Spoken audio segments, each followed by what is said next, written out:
Slovo o 20-minútových radioemisiách, prez ktoré budú predstavení 10 osoby, ktorí v ostatních 50 rokoch dopriniesli rozvoju Nového Sadu u oblasti kultúry, obrazovanja, umetnosti, infrastruktúry i medijoh. Na tim projektu robili Marija Perković, Asja Papuga i ja. Koordinatorka nam bula Jelena Perković, kotra naiste veljo zrobela, poneže to i jej inicijativa da jaka bula, že bi še taki projekt jeden porušal.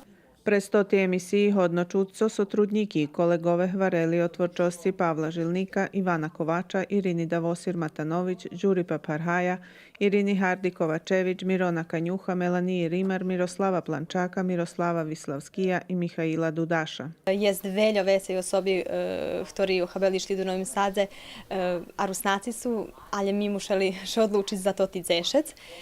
Naiste sme doznali veljo i o tih osoboh i o roboti ih, ktorí zostoruše predstavili.